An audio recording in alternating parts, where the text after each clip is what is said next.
and welcome to a new series under the Visibility Unlimited podcast and Visibility Unlimited Spotlight, the video portion of the podcast. You know me, there are so many people that I enjoy following, learning about, that are doing great things in social impact space, but I haven't had a chance to really speak to them. So I have decided to start Social Impact Spotlight, where I have the opportunity to speak to some of these brilliant people doing brilliant things. Now, the trick with this segment, I'm going to ask each of these guests the same 8 questions and allow them to share with what they're doing. So I know that you see my guest here, and I usually go, here's my guest, and I'm excited. Well, here's my guest, and I am excited. But the first question I'm going to ask her that she's not allowed to tell you what she does, just who she is. So without saying your name, welcome. Hi, thank you for having me, Leslie.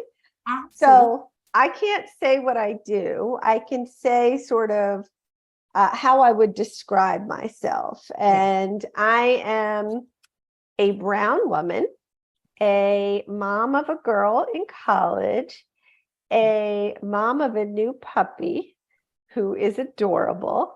And I love to play tennis.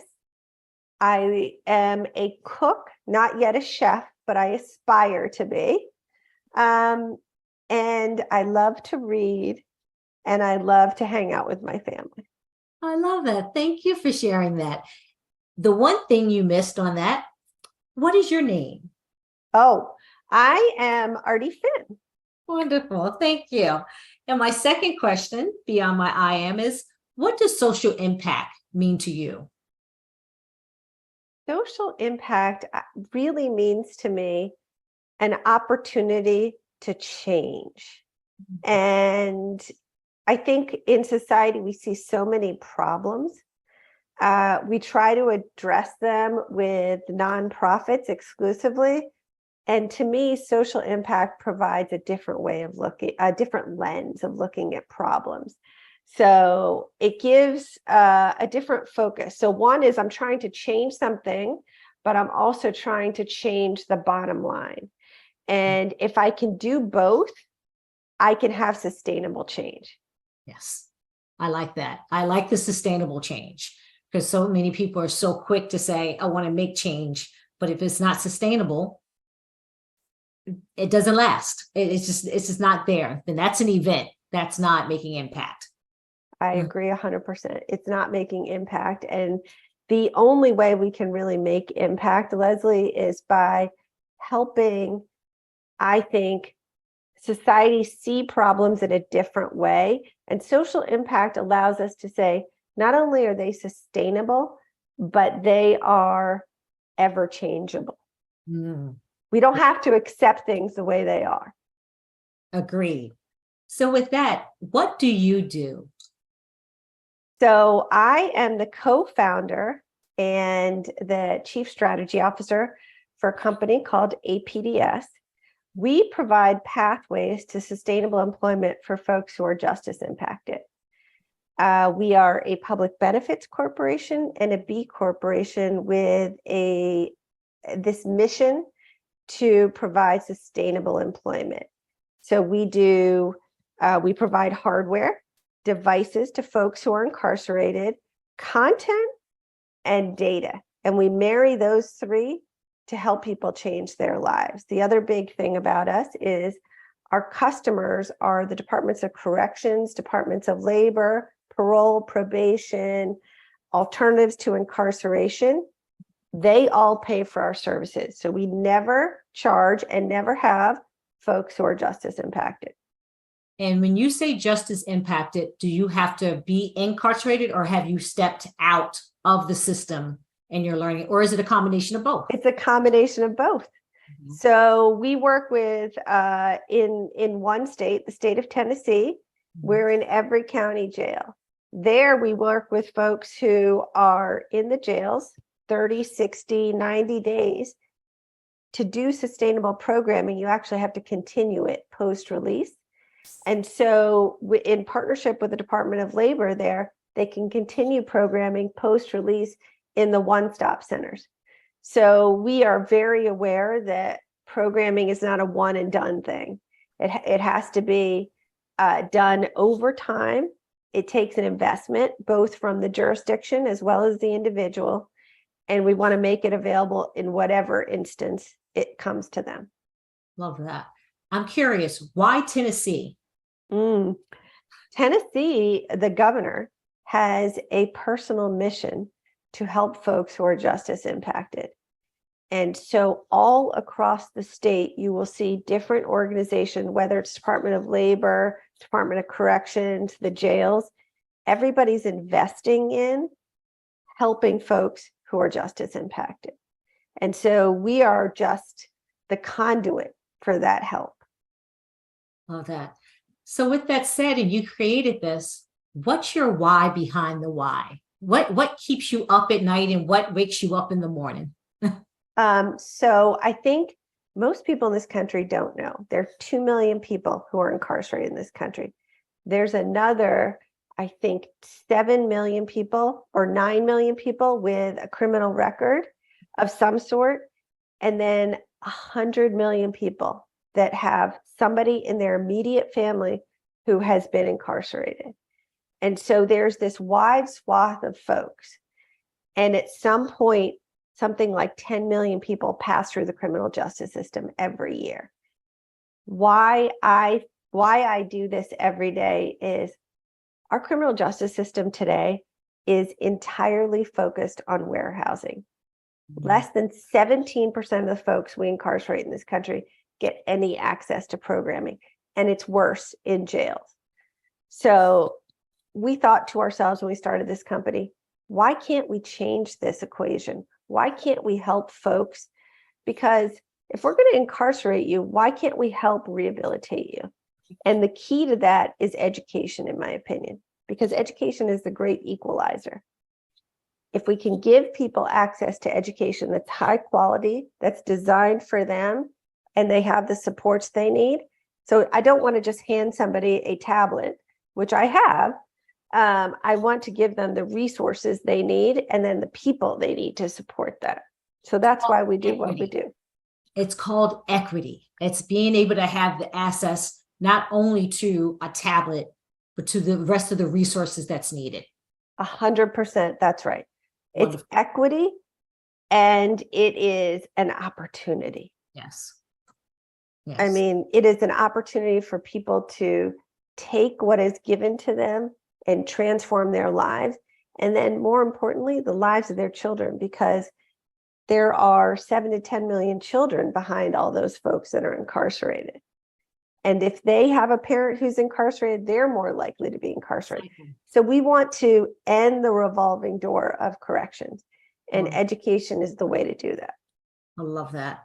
So then if you have a billboard in Times Square, because everyone knows Times Square or London or it's going to say, I'm here to shake up the world by doing what? Changing the criminal justice system in the United States.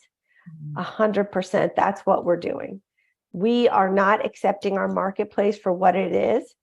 We are pushing our customers, our policymakers, everybody to change. And I want to highlight in this answer the state of Massachusetts, which is the first state in the country to offer programming to everybody in their state prison system. Okay. And there, we're going to take the data and the learnings, and we're going to create a model for the rest of the country. Well, that was my next question. When's the tour? When's the tour to show people that this is possible, that it is feasible, is economical, and at the end of the day, there's a humanity piece to this, that if we house people, and you said warehouse people, and then open the door, they must come back into society. What are they coming back with and to? Exactly right. What are they coming back with? They're coming back with the educational tools, the credentials, the enduring skills they need.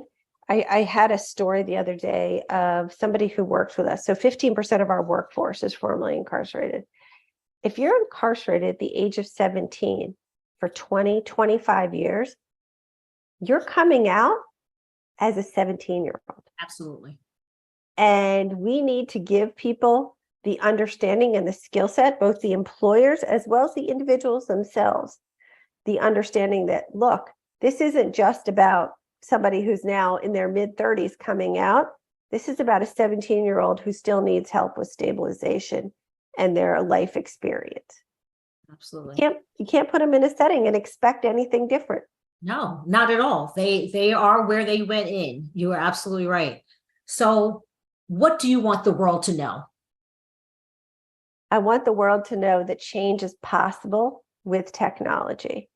Mhm. And if technology used properly, we can transform our correctional system in a way that would allow us to give individuals the opportunities they need Mhm.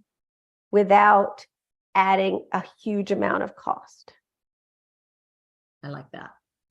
So your social impact focus is in 5 words. Transforming the criminal justice system in the US. Love it. And people should care about social impact. Why? Why should people care about social impact, and why should people care about what you're doing? At the end of the day, the United States spends $200 billion warehousing people. They come back out and they go right back in because we did not give them the tools they need. We could take that money and spend it elsewhere in preventing folks from even entering the criminal justice system. So I don't know how anyone doesn't care about this issue. When you have 15 states in this country spending more on corrections than higher education, we all have to care. When you have the average household income in some states at $65,000 and you're spending $70,000 incarcerating someone, that's not sustainable. How can we not care? And then we're talking about human beings. At the end of the day, they need help, right? And so I think it's incumbent on all of us. I love that. Thank you. Where can people find you? Because I think when people hear this and when we just need I always believe you need one person that's working in the system to say, hey, do you know about this organization? So where can they find you? Come to our website, APDS.works. You can contact us. You can download our case studies. You can hear all about the work that we do. So come to our website. That's where they can find me. Absolutely. And are you looking for corporate sponsors? Do you need anything like that? What if corporate could hear and say, I want to be part of this as social impact? What does that mean? Oh my God, I love that question. We need employers who are willing to hire folks who are justice impacted. Please contact us. If you're willing to hire folks, we can train them. Wonderful. Thank you so much, Arti, for coming on today, for sharing what you do. It is so important. It is so needed and necessary. I do hope the listeners and those that are watching will take a moment to say, hey, I know someone that I should connect them with, because this is important. It is about all of us living together and being together, not housing someone and forgetting, but remembering they will walk our streets and be our neighbors. And educating is the key. Mm-hmm. For all of those that are listening and watching, as always, I say thank you. You know, I'm Leslie Short, your host, the owner of the Cavu Group. You can always find this on the YouTube channel of the Cavu Group. Check us out on social media. And until next time, keep expanding beyond your current culture.